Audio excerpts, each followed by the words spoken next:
நம்முடைய ஆண்டவராக இயேசு கிறிஸ்துவின் இனிய பெயரில் உங்களை வாழ்த்துகிறேன். தேவ கிருபையும் இரக்கமும் சமாதானமும் உங்களுக்கு உண்டாவதாக.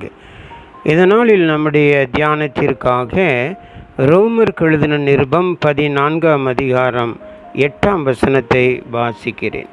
நாம் பிழைத்தாலும் கர்த்தருக்கென்று பிழைக்கிறோம், நாம் மரித்தாலும் கர்த்தருக்கென்று மரிக்கிறோம். ஆகையால் பிழைத்தாலும் மரித்தாலும் நாம் கர்த்தருடையவர்களாய் இருக்கிறோம். If we live to the Lord, and if we die to the Lord. So then, whether we live or whether we die, we are the Lord's. கிறிஸ்துக்குள் பிரியமானவர்களே, நாம் எதற்காக வாழ்கிறோம், எப்படி வாழ்கிறோம், ஏன் வாழ்கிறோம் என்பதை தெரிந்து கொள்ள வேண்டும் என்று வேதம் நமக்கு கற்றுக் கொடுக்கிறது. நாம் கர்த்தருடையவர்களாக வாழ வேண்டும். அதுதான் மிக முக்கியம். கிறிஸ்தவனாய் இருப்பது கர்த்தருக்காக வாழ்கிற ஒரு வாழ்க்கை. உன்னத பாட்டுகளின் புத்தகம் 2ஆம் அதிகாரம் 16ஆம் வசனம் சொல்கிறது, என் நேசர் என்னுடையவர், நான் அவருடையவள். நான் என் நேசருடையவர் என்பது எதை குறிக்கிறது? நான் இயேசு கிறிஸ்துவின் இரத்தத்தினால் மீட்கப்பட்டு பாவம் சுத்திகரிக்கப்பட்டு அவருக்கு சொந்தமாக அவருடைய பிள்ளையாக மாற்றப்பட்டிருக்கிறேன் என்பதையை நான் அவருடையவன் அவருடையவள் என்பதை வெளிப்படுத்தி காட்டுகிறது. தேவன் என் பிதாவாக இருக்கிறார், கர்த்தர் என் மேய்ப்பராக இருக்கிறார், நான் அவர் பிள்ளை, நான் அவருடைய சுதந்திரவாளி என்ற உறவை பெற்றிருக்கிறேன். கிறிஸ்து என் ஆத்ம மணாளன், நான் அவருடைய மணவாட்டி. அவர் என் மூத்த சகோதரன், நான் அவருடைய இளைய சகோதரன் என்ற உறவை அடையாளமாக நாம் பெற்றிருப்போமானால் அது கர்த்தருக்குள் கர்த்தருடையவர்களாக இருக்கிறோம் என்பதை நிரூபிக்கிற அடையாளமாக காணப்படுகிறது. அவருடையவனாக நான் இருக்கிறேனா? அப்படி இருந்தால் எத்தனை மகிழ்ச்சியான செய்தி. ஆனால் இந்த பிரபஞ்சத்தின் மக்கள் உலகத்துக்காகவே உலகத்துக்குரியவர்களாகவே வாழ்கின்றார்கள். தங்களுடைய கண்களின் இச்சை, மாம்சத்தின் இச்சை, ஜீவனத்தின் பெருமை, உலக ஆசாபாசங்களுக்காகவே வாழ்ந்து கொண்டிருக்கிறதை நாம் பார்க்கிறோம். யோவான் தன்னுடைய நிருபத்தில் முதல் நிருபம் 2ஆம் அதிகாரத்திலே 17 வசனம் வரை அவன் சொல்லும்போது சொல்லுகிறான், ஏனெனில் மாம்சத்தின் இச்சையும் கண்களின் இச்சையும் ஜீவனத்தின் பெருமையாகிய உலகத்தில் உள்ளவைகளெல்லாம் பிதாவினால் உண்டானவை அல்ல, அவைகள் உலகத்தினால் உண்டானவை. உலகமும் அதன் இச்சையும் ஒளிந்து போம், தேவ சித்தத்தின்படி செய்கிறவனோ என்றென்றைக்கும் நிலைத்திருப்பான்.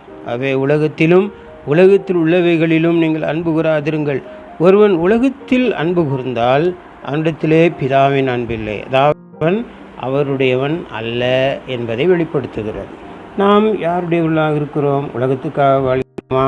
உலக மக்கள் போல, விசுவாசிகளைப் போல உலகத்திற்காக தான் நாம் பிழைத்து கொண்டிருக்கிறோமா? பாவ வாழ்க்கை பிழைக்கிறார்கள் அவர்களின் நோக்கமெல்லாம் அழிந்து போகும் உலக வாழ்க்கையே நோக்கமாக கொண்டிருக்கிறார்.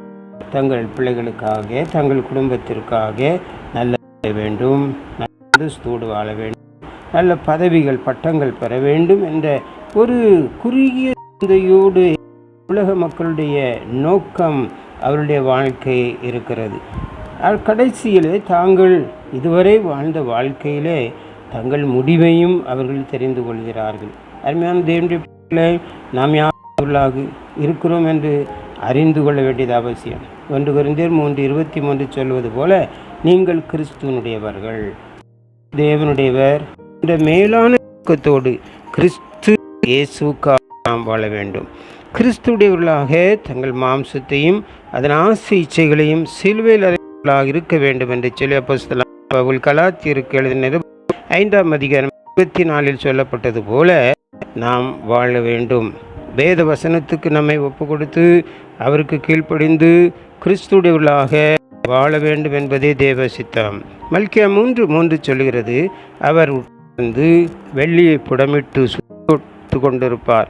அவர் லேவியின் புத்திரரை சுத்திகரித்து அவர்கள் கர்த்தருடையவர்களாயிருக்கும் நீதியாய் காணிக்கை செலுத்தும்படிக்கும் அவர்களை பொன்னைப் போலவும் வெள்ளியைப் போலவும் புடமிடுவார் என்று வேதம் சொல்கிறது.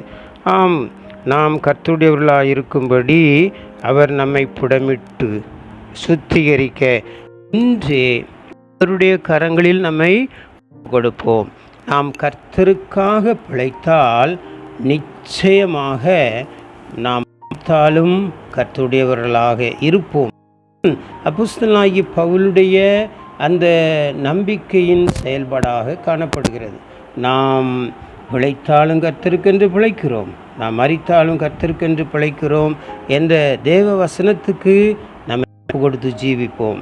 நாம் அப்படிப்பட்ட மேலான நம்பிக்கையோடு வாழ்ந்து மரித்தாலும் நாம் கர்த்தருடையவர்களாக இருப்போம் என்ற விசுவாசத்தோடு ஒவ்வொரு நாளிலும் நாம் மகிழ்ந்து கிறிஸ்துவுக்குள் கழிவுற தேவன் தாமே நமக்கு சகல விதத்திலும் தாசை செய்து ஆசீர்வதிப்பாராக. ஆமேன், ஆமேன்.